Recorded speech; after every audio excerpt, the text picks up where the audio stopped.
Alright everybody, let's try this again. Welcome to Psycho's Platters, episode 221. Always powered by coffee each and every time. There you go, Mike. Mike knows what I'm talking about on that that raspberry there. So, here's the thing. My last video I ended up doing for Billy Hurst, 500 subs. Congrats to Billy Hurst. You know, and this one here is going to be another contest response video to Mark P. Yes, Mark P, who did his 500 sub contest.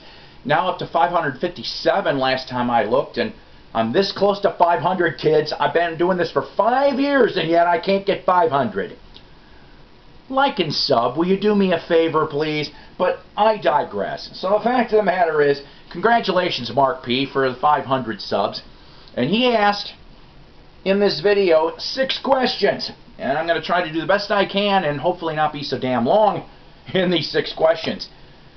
Number 1, show your favorite box set, CD or vinyl. Well, I've got multiple answers on this one because I don't own a lot of box sets. I can't afford box sets unless they come to me somewhat cheap.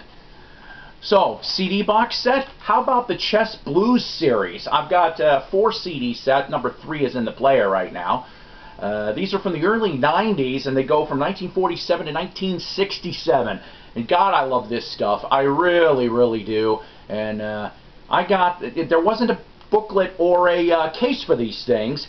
All in perfect shape, though, 75 cents a piece. So it came out to, I got a whole entire box set for $3. Can't screw that up if I wanted to. Secondly, I got this at Black Friday last year.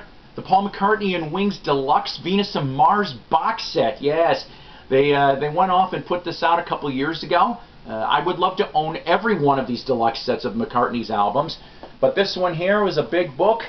Here's some nice pictures here on that, along with the 2 CD and DVD and a download code on that as well. Originally, this thing goes for around $80. I got it for 24 bucks. I couldn't screw that up for the life of me. Very happy to have that in the collection. And finally, on vinyl, you know, Beatles, solo Beatles, George Harrison's All Things Must Pass from 1970, produced by Phil Spector. Probably one of the few Spector productions I really like on here. This one here, of course, all of it's in here. The 3 albums. The poster, I got the poster with that too. All the lyric inserts are in this thing. I don't know. This is like my favorite George album, to tell you the God's honest truth. But a little, you know, my favorite stuff here: My Sweet Lord, What Is Life, Waiting on You All, Apple Scruffs. There's all kinds of things on here. But I mean, the one thing I think that I actually like, a little factoid on this is, I remember tripping on a Beatles site, and I think they're trying to continue to get this verified, but you could actually have a Threedle reunion on a track here. What Is Life definitely has George and Ringo on it, along with a bunch of other people, but supposedly John Lennon was in on that session too, possibly as a 3rd guitar or background vocalist. Like I said, they're still trying to get this verified, but if that's true, no wonder why that's my favorite song off of there, because it's just nice to have a near Beatle reunion. This thing, like I said, I love this. Probably my favorite George album, honestly. And a box set too, nevertheless. Alright, question 2. Show your favorite album, favorite artist, or band. Well, my 2 favorite groups, period, are the Beatles and Monkees. Okay, they tie for number 1 no matter what. Those are the 2 that have given me the most enjoyment musically throughout my whole entire life. Now, I thought I'd give you guys a break, at least as far as for the Monkee albums were concerned for now. Although, you know, if we're going on the Monkees angle, Pisces, Aquarius, Capricorn, and Jones. I've got it in mono and stereo from '67, but this one here is in my top 3 for sure. And it is Beatles, but it's not Sgt. Pepper. It's Revolver. Yes, front and back on this from '66. It is a Capitol stereo pressing. But you know what? I mean, I just love everything on here, from the beginning of Taxman all the way to end to Tomorrow Never Knows. It all is good on here. It's a nice album. I mean, I love albums where you don't have to get up and move tracks around. You know what I'm saying? So Beat His Revolver from late 66. Alright, number 3. Oldest record owned and newest record I own. Well, this is going to be a little bit of a pickle, because the fact of the matter is, the oldest record that I own that I know for a fact, I can't seem to damn find the thing. I saw it last week when I was moving around in here, but so far the oldest one I happen to have, I collect 78s, I really do, and I happen to have from 1936, Little Johnson doing Nuts, Hot Nuts, given from the Peanut Man, on Vocalion. And so since I can't seem to find that damn record, the next thing that I've got for you is this. From 1944, Flip Phillips. We're talking jazz here. This is a complete album of 10-inch 78s. Now, Flip Phillips, this came out in 44 on LP and 50 on Mercury. But who plays along with Flip Phillips? How about Buddy Rich, Ray Brown, and Hank Jones? They're all on here on all of these sides. I think that's damn awesome, to tell you the truth. And anytime I could come across any R&B or jazz that's that late and early and such, I will gladly snap those up. And almost all my 78, quarter a piece. Seriously, over the years, quarter a piece. Newest record that I own, how about I tell you, I just got this a couple hours ago. 2016's Cheap Trick, Bang Zoom Crazy Hello. Yes, I love this album. Here's the front, here's the back, and it's a gatefold too. I love a lot of this off there. Heart on the Line, When I Wake Up Tomorrow. The only one I really don't care for very much is the In Crowd, but we talked about that when I did my video review for this one here.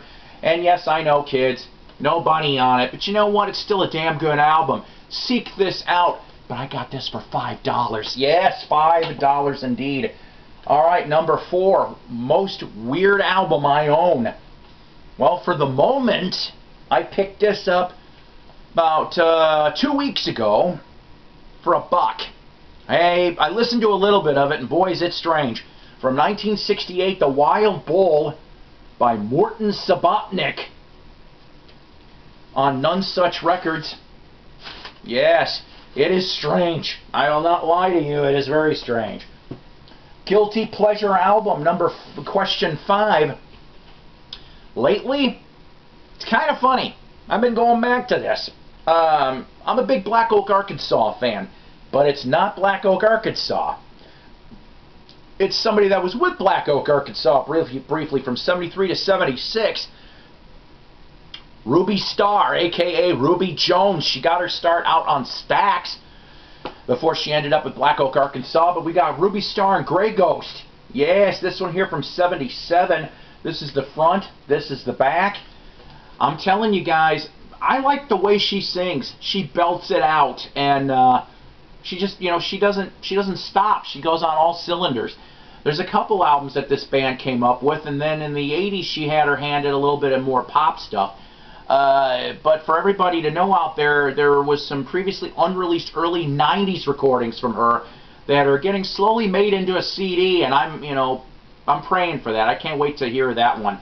But so Ruby Starr and Grey Ghost on the Red Capitol label for that. So number 6, you ask, why did I subscribe? What do I like? What in the future do I want to see from you, Mark? You know what? Truthfully, I tripped on your channel. That's what I did. And when I saw, God, I hate to admit this, I can't remember what album review you did. But I'm like, this guy is intelligent. He goes off and he's straightforward. And I liked it. And that's the reason why I subbed to your channel. Of course, the latest ones that I've dug through, the Elton John Diamonds review you did, and the Carpenter's vinyl album reviews you did. I like those too, and yes, I'm as you can tell, I'm a big, huge Beatles fan too. So that might have been one of the videos I might have saw right off the bat too. I've subbed to you, I think, 6 months to a year now, I think roughly. So what do I want to see from you in the future? I don't know, just keep doing the good work you're doing. I know there's not, sometimes finances or not enough box sets or whatever. Don't always do a box set. Go off and do some classic vinyl stuff, or just anything you feel like. It is your channel. That's what we're doing all here, right? Right. So once again, Mark P, thank you, for having this contest. Congratulations for 500 subs. And you know what? I hope, I enjoyed doing this video, and I hope you guys enjoy watching it. And, put your comments below. But if you haven't done it yet, like and sub, please, to both our channels. That'd be great. Because he deserves it, and, well, me too. Alright, guys. Take care. God bless. Rock on. See you next time.